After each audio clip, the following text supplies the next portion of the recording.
Hello everyone, welcome to my YouTube channel. तो आज हम सत्या के चैप्टर नंबर 1 का एक और टॉपिक स्टार्ट कर रहे हैं जिसका नाम है लाइसोसोम्स। तो स्टार्ट करते हैं। लाइसोसोम्स हमारे पास एक सेल की ऑर्गेनेली होती है और ये भी सिंगल मेम्ब्रेन होती है, एनवलप्ड होती है सिंगल मेम्ब्रेन से, ये डबल मेम्ब्रेन नहीं होती।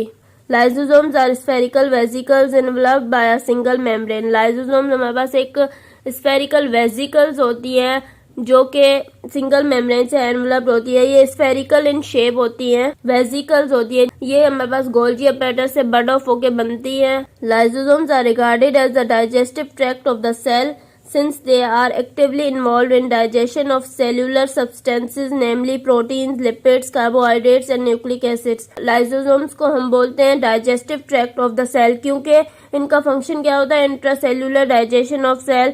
और ये क्या करती है, ये एक्टिवली इन्वॉल्व होती हैं in digestion of cellular substances. जो सेल के अंदर सब्सटेंसेज होते हैं जैसे proteins, lipids, carbohydrates and nucleic acids, इनकी डाइजेशन में ये इन्वॉल्व होती है। लाइसोसोम्स का मेन काम है इंट्रासेल्यूलर डाइजेशन है।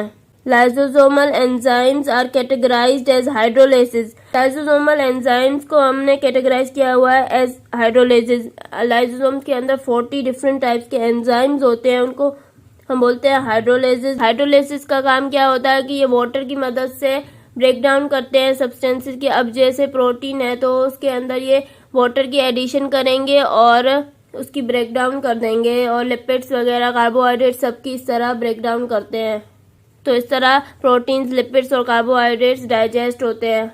These include the enzymes with substrate in brackets। कौन कौन से हमारे पास एंजाइम्स होते हैं जो हाइड्रोलाइसिस में इंक्लूड है, उसमें हमारे पास इंक्लूड है alpha glucosidase, glycogen. Alpha glucosidase क्या है, वो ग्लाइकोजन की ब्रेक डाउन करते हैं। ग्लूकोज में कैथेप्सिन्स जो प्रोटीन्स की ब्रेक डाउन करते हैं। अमाइनो एसिड्स में लाइपेजेस होते हैं, लिपिड्स की ब्रेक डाउन करते हैं। और राइबोन्यूक्लिएजेस होते हैं जो आरएनए की ब्रेक डाउन करते हैं न्यूक्लियोटाइड्स में।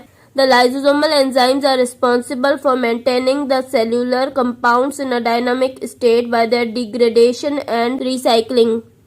लाइसोसोमल एंजाइम्स जो है वो रिस्पॉन्सिबल होते हैं कि सेल के अंदर जो भी सेलुलर कंपाउंड्स है उनकी डायनामिक स्टेट को मेंटेन रखने के लिए बाय द डिग्रेडेशन। मतलब अगर सेल के अंदर कोई ऑर्गेनेली वगैरह जो है अब वो पुरानी हो गई है, अब उसका काम खत्म हो गया है, तो उसको ये डैमेज कर देते हैं, उसको ये खत्म कर देते हैं, डाइजेस्ट कर देते हैं।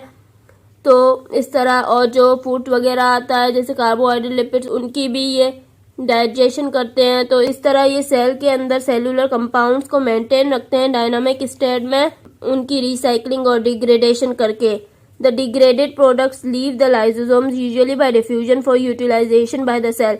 जो डिग्रेडेड प्रोडक्ट्स होते हैं वो लाइसोसोम्स को लीव कैसे करते हैं, यूजुअली डिफ्यूजन से लीव करते हैं और फिर वो सेल में रीयूटिलाइजेशन के लिए चले जाते हैं, मतलब कि उनको रीयूटिलाइज कर दिया जाता है सेल में। Sometimes, however, certain residual products rich in lipids and proteins, collectively known as lipofuscin, accumulate in the cell। कभी कभी समटाइम्स कुछ रेजिडुअल प्रोडक्ट्स होते हैं जो कि रिच होते हैं लिपिड्स में और प्रोटीन्स में, कलेक्टिवली उनको हम बोलते हैं लिपोफ्यूस्किन। वो अकुमुलेट होना शुरू हो जाते हैं सेल के अंदर। Lipofuscin is the age pigment और wear and tear pigment which has been implicated in ageing process. Lipofuscin क्या है, हमारे पास एक एज पिगमेंट है या वेयर और टेयर पिगमेंट है जो कि एजिंग के प्रोसेस में इन्वॉल्व होती है। As the cell dies the lysosomes rupture and release hydrolytic enzymes that result in postmortem autolysis. जैसे ही सेल डाई करता है, सेल मर जाता है, तो क्या होता है कि जो लाइसोसोम्स है वो रप्चर हो जाती है और अपने हाइड्रोलाइटिक एंजाइम्स जो है वो रिलीज करती हैं, जिसकी वजह से क्या होता है कि पोस्टमार्टम ऑटोलाइसिस हो जाती है, सेल की ब्रेकडाउन हो जाता है सेल का हाइड्रोलाइटिक एंजाइम्स की वजह से। The digestive enzymes of cellular compounds are confined to the lysosomes in the best interest of the cell। जो डाइजेस्टिव एंजाइम होते हैं सेलुलर कंपाउंड्स के, जो हाइड्रोलाइसिस होते हैं एंजाइम्स जो लाइसोसोम्स के अंदर होते हैं, वो लाइसोसोम्स के अंदर ही होने चाहिए। अगर वो बाहर आ गए तो वो सेल को ही डैमेज कर देंगे। Escape of these enzymes into cytosol will destroy the functional macromolecules of the cell and result in many complication. अगर वो एंजाइम साइटोसोल में आ गए तो वो क्या कर देंगे, वो फंक्शनल मैक्रोमोलिक्यूल्स जो सेल के अंदर होते हैं उनको डिस्ट्रॉय कर देंगे और इसकी वजह से बहुत सारी कॉम्प्लिकेशंस आ जाएंगी। The occurrence of several diseases example arthritis, muscle diseases, allergic disorders has been partly attributed to the release of lysosomal enzymes.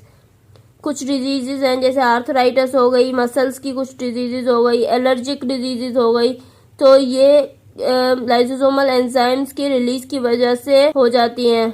Inclusion cell I cell disease is a rare condition due to the absence of certain hydrolysis in lysosomes. एक disease है हमारे पास inclusion cell disease, ये एक rare condition है। ये किस वजह से होती है कि हमारे पास जो हाइड्रोलाइसिस एंजाइम्स होते हैं लाइसोसोम्स में, उनकी एब्सेंस की वजह से होती है। अगर हाइड्रोलाइसिस में से कुछ एंजाइम्स प्रेजेंट ना हो तो उसकी वजह से ये डिजीज होती है।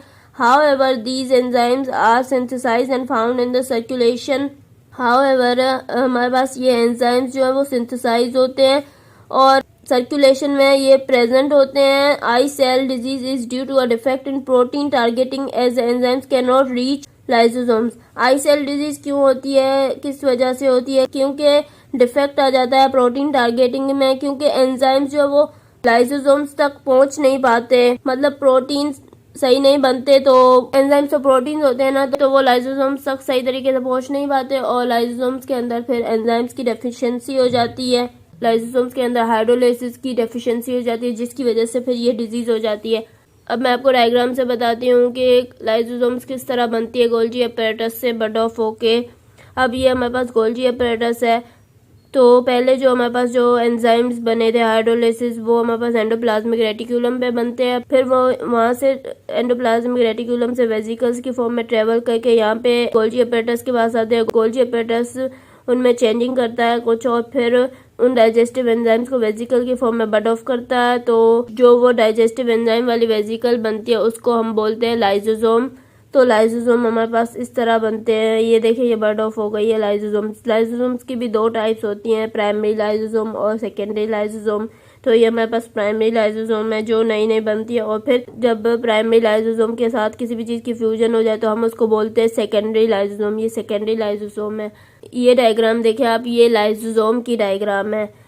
तो ये डायग्राम लाइसोसोम की है। इसके अंदर ये हाइड्रोलाइटिक एंजाइम्स है। तो हमने जो इसमें पढ़े थे राइबोन्यूक्लियेजेस होते हैं, लाइपेजेस होते हैं और अल्फा ग्लूकोसिडेजेस होते हैं। तो वो हाइड्रोलाइटिक एंजाइम्स होते हैं। ये मेम्ब्रेन है लाइसोसोम की और ये लिपिड बाइलेयर है मेम्ब्रेन में, और ये कुछ प्रोटीन्स होते हैं। आई होप कि आपको समझ में आ गया होगा। अगर आपको मेरा लेक्चर पसंद आया तो प्लीज़ मेरे चैनल को सब्सक्राइब करें, लाइक करें और बेल आइकन को प्रेस करें। Thank you.